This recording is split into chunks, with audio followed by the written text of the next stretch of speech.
الحمد لله رب العالمين والصلاة والسلام على أشرف المرسلين نبينا محمد وعلى آله وأصحابه أجمعين أما بعد. We'll continue our class in going over the book al-Wad'i على الأسئلة النسائية, the answers of Sheikh Muqbil bin Hadi al-Wad'i rahimahullah on questions related to the matters of the women. And we're still in the chapter related to the matters of the menses, pregnancy and bleeding after giving birth. And تقول السائلة: المرأة متى يمكن أن تحيض وهي صغيرة؟ يعني ما هو أصغر سن للمرأة في أن تحيض فيها? So the question is, what is the youngest a woman can have her menses? What is the youngest age that a woman or a young girl could have menses? قال الشيخ رحمه الله: ذكر الإمام الشافعي رحمه الله أنه يمكن أن تحيض ل9 سنين. So the Sheikh rahimahullah, he said, Shafi'i rahimahullah, he mentioned that a girl could have her menses at the age of 9.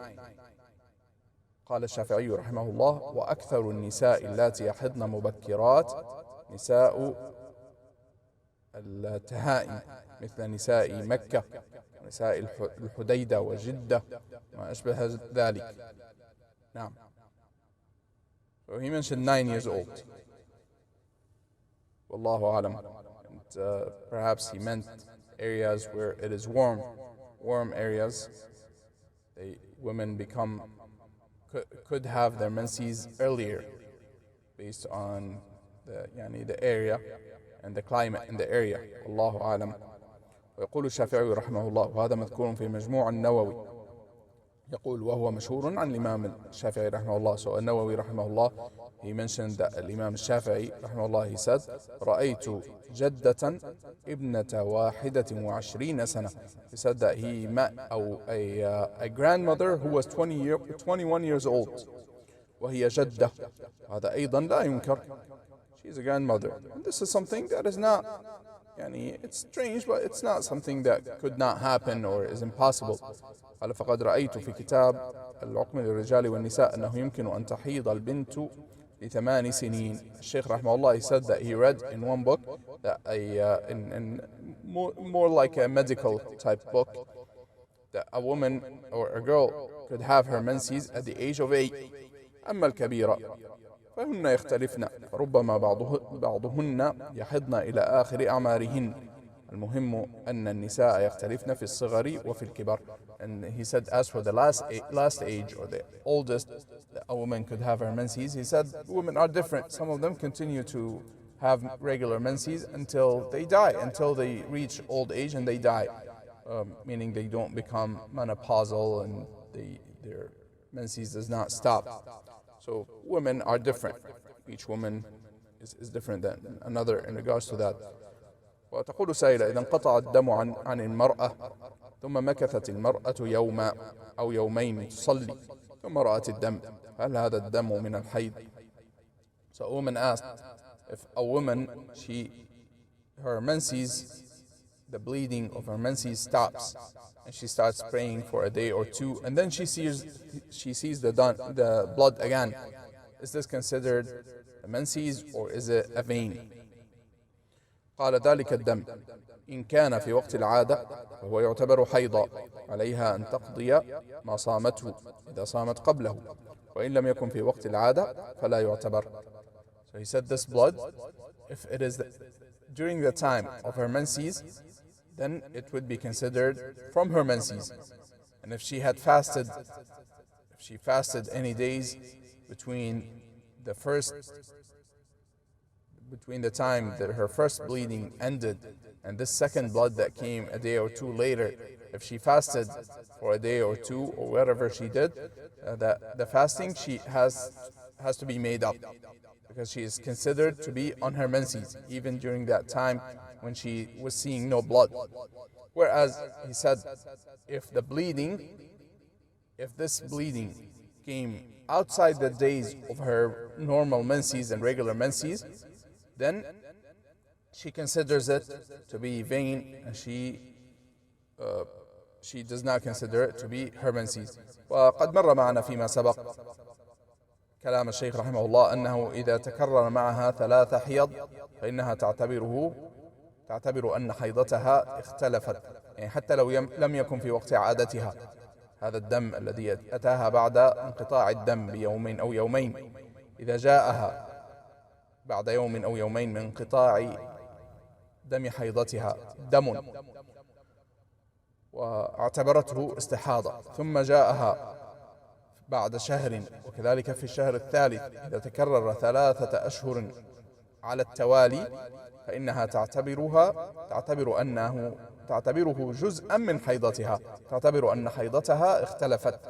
We already mentioned and we already read the answer of Sheikh rahimahullah regarding that if this happens, meaning that her blood from her menses stops, and then for a day or 2, and then she sees, or 3, and then she sees bleeding again, she considers it to be a vein.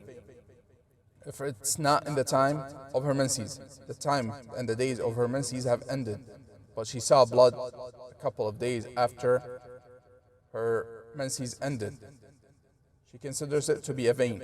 However, if this happens 3 months in a row, so for 3 months in a row, she finishes her menses, waits a day or 2, and then she sees some bleeding afterwards, then she considers that her menses has changed, and now her menses, that it stops for a little bit, and then she sees the blood for a few days, and then it ends again.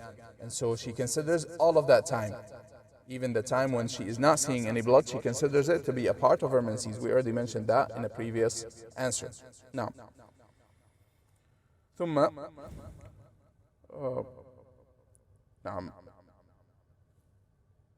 السؤال الذي بعده: هل الكدرة والصفرة من الحيض؟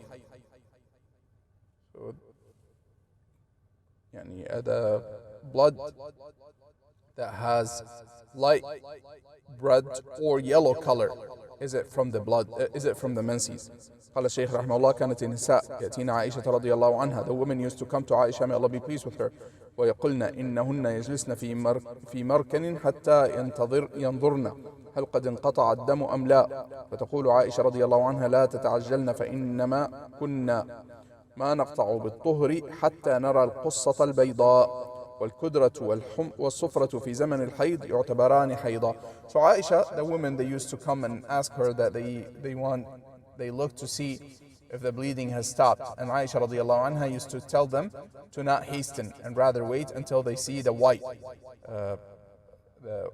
the white coming out. Then they consider that they are no longer in their menses. And then Aisha radiallahu anha, she mentioned, or that in general, the yellow or pink color blood during the time of the menses is considered a part of the menses. نعم. وفي غير زمن الحيض لا يعتبران حيضا.